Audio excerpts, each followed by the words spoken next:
Kita ulang kembali sejumlah berita pilihan dari Bali.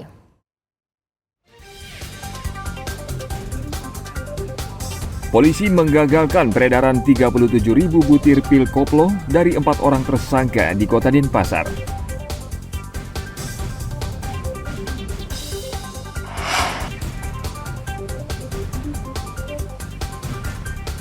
Polda Bali membentuk tim khusus untuk menangani kelangkaan bahan bakar minyak bersubsidi.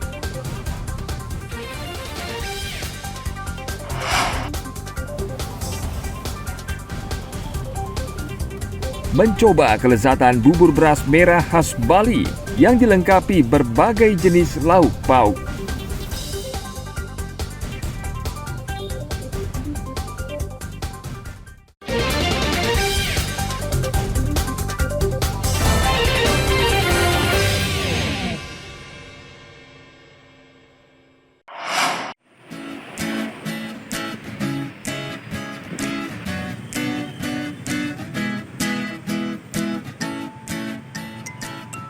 Kebiasaan minum kopi kini makin berkembang hingga ke berbagai pelosok wilayah di Bali.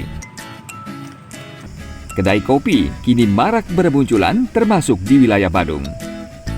Berbagai strategi diterapkan pengelola kedai untuk menarik kunjungan warga. Salah satunya, kedai kopi di Gerobokan yang menawarkan konsep barista jalanan. Di kedai ini, barista meracik kopi pesanan pelanggan di pinggir jalan. Kopi disiapkan dengan cepat sehingga dapat segera dinikmati oleh pembeli. Nggak banyak untuk jual kopi yang variannya aneh-aneh atau menggunakan banyak campuran seperti gula atau apa. Kita lebih ke jual kopi yang memang benar-benar untuk fungsionalnya. Jadi kita ada 2 cara ya, tadi seperti manual sama dengan kita menggunakan mesin ya seperti kopi shop pada umumnya. Terus dari manual sama menggunakan mesin mana yang paling diminati konsumen? Tergantung Pak, tergantung ya. Mungkin kalau pagi-pagi lebih banyak yang cari base mesinnya base espresso, karena kan kalau pagi lebih ke tamu wisatawan asing yang datang ke sini, jadi mereka lebih familiar dengan suka seperti kopi latte, long black. Mungkin kalau teman-teman sesama barista atau teman-teman pecinta kopi baru mencari metode manual dulu. Kenapa itu tertarik untuk minum kopi di sini? Karena kopinya berkarakter yang pertama, terus baristanya sangat friendly sekali dan tempatnya sangat nyaman. Selain itu untuk harganya gimana? Sangat terjangkau untuk harganya. Tapi kualitas kopinya sangat luar biasa. Terjangkau harga tapi kualitasnya luar biasa.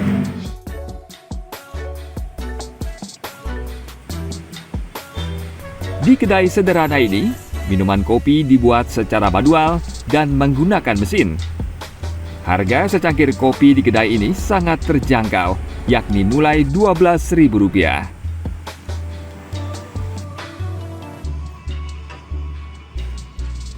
Agung Gede Agung melaporkan dari Badung.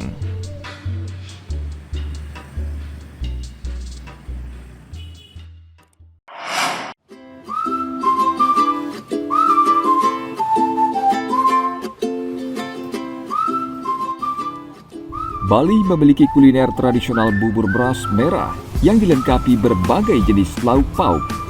Makanan ini antara lain dijual di sebuah warung di wilayah Denpasar Barat. Bubur beras merah disajikan dengan ayam panggang, sayur urap, telur rebus, sate lilit, penyon, dan tum. Ciri khas bubur di warung ini adalah penyon, yakni kelapa muda goreng bercita rasa gurih.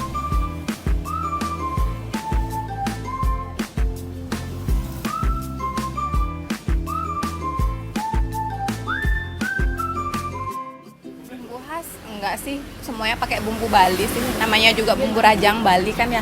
Emang udah khas banget Balinya kayak gitu. Nggak ada bumbu rahasia gitu sih.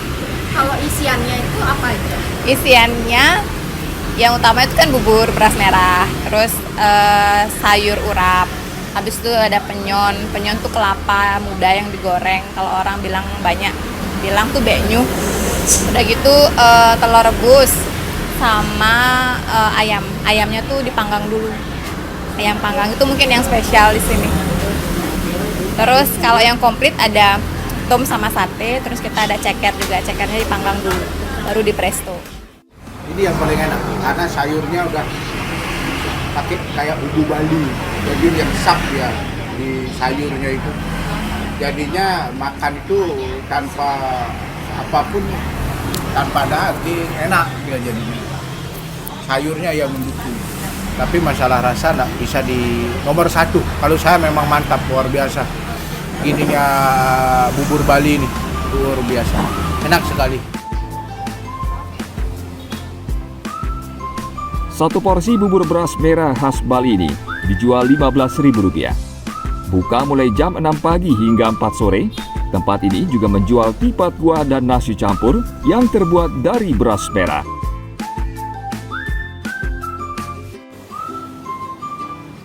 Dayu Trilaksmi melaporkan dari Kota Denpasar.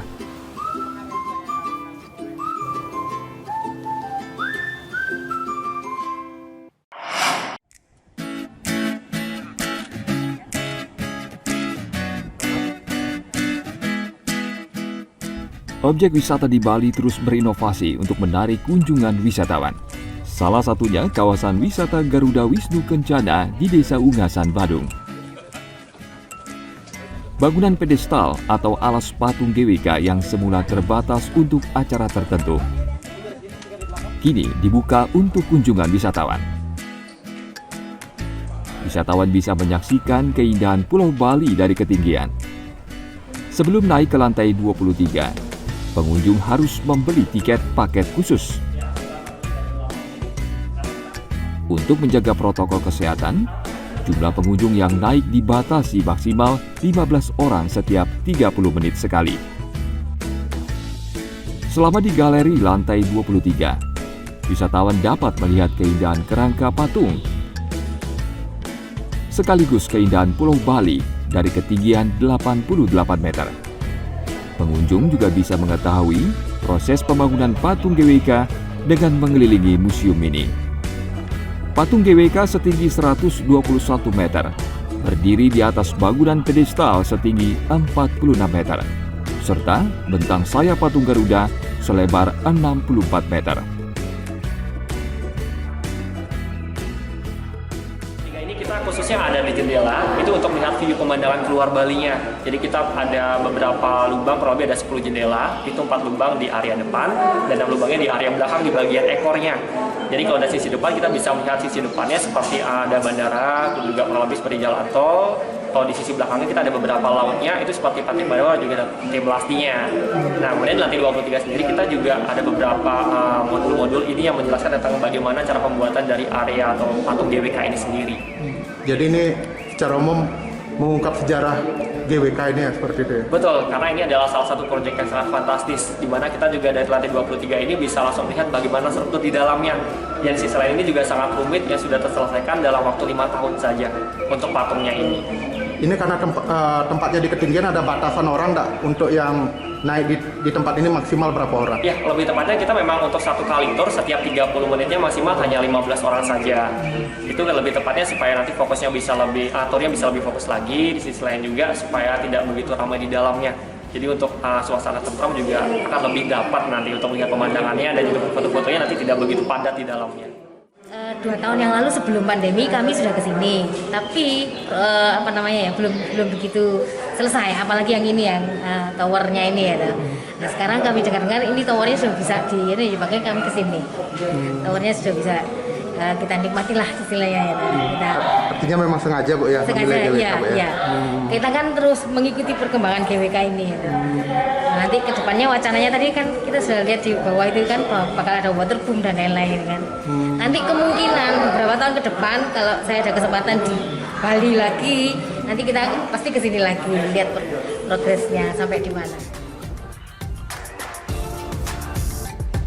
Objek wisata GWK kini menjadi tempat wisata edukasi untuk mempelajari sejarah dan budaya Bali.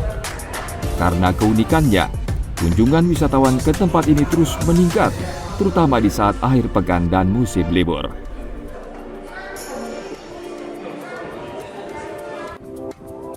Tim Liputan melaporkan dari Kabupaten Badung.